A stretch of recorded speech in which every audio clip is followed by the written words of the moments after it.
रात के ठीक 2:13 बजे अयान की फोन की घंटी बजी। स्क्रीन पर अननोन कॉलर लिखा था। नींद में झल्लाते हुए उसने कॉल उठाया। बोलो। पर जवाब में सिर्फ एक धीमी सरसराती हुई आवाज आई। वो आ रही है, कहकर कॉल कट हो गया।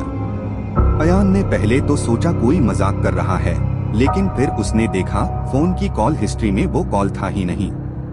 अगले दिन उसे अपने बचपन के गांव बेलागाम जाना पड़ा। उसकी नानी की अचानक तबीयत बिगड़ गई थी। गांव वही था, शांत, रहस्यमय और पेड़ों से घिरा हुआ। नानी का पुराना बंगला, जहां वो 10 साल बाद लौटा था, कुछ ज्यादा ही चुपचाप लग रहा था। नानी बेहोश थी।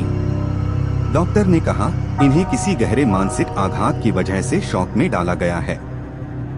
बंगले में एक कमरा हमेशा से बंद रखा जाता था, ऊपरी मंजिल का दक्षिणी कमरा।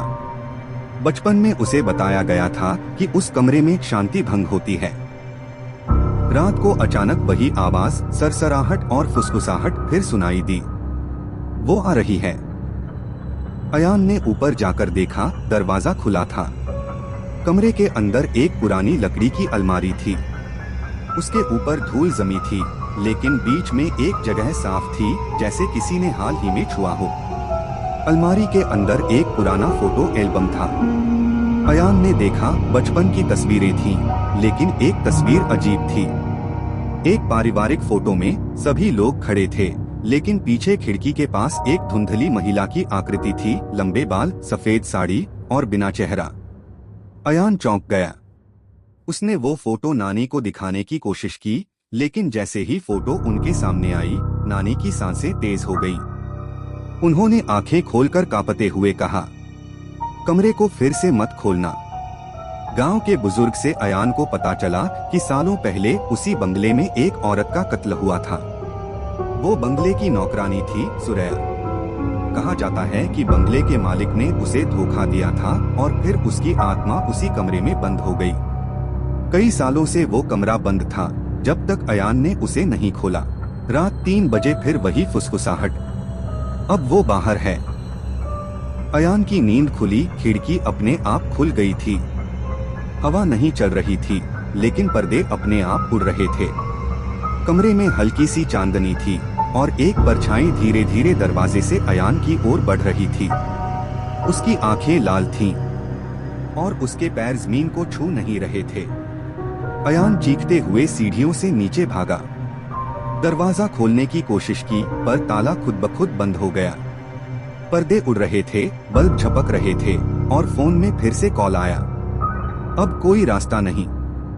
वो बाहर जाना चाहता था, लेकिन हर खिड़की, हर दरवाजा जैसे किसी अदृश्य शक्ति ने बंद कर रखा था। नानी ने कमजोर आवाज में बताया, वो तुझे चाहती है। तुझ में उसे उसका बेटा दिखता है। उसने तुझे बचपन से देख रखा है। जब तू पहली बार उस कमरे के पास गया था, तभी उसने तुझे चुन लिया था। अयान कांप गया। रात के अंतिम पहर, जब हर चीज शांत हो गई, अयान ने खुद से लड़ने की ठानी। वो फिर से उस कमरे में गया। अब वो खाली नहीं था।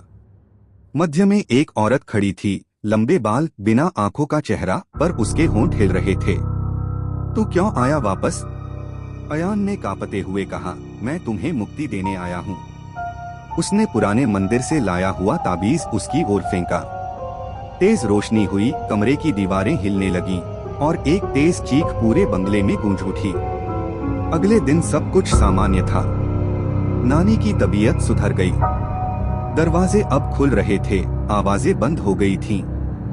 लेकिन जब अयान जाने लगा, बंगले के कोने में उसे एक खुरचाई हुई दीवार दिखी, जहां खून से लिखा था, फिर मिलेंगे।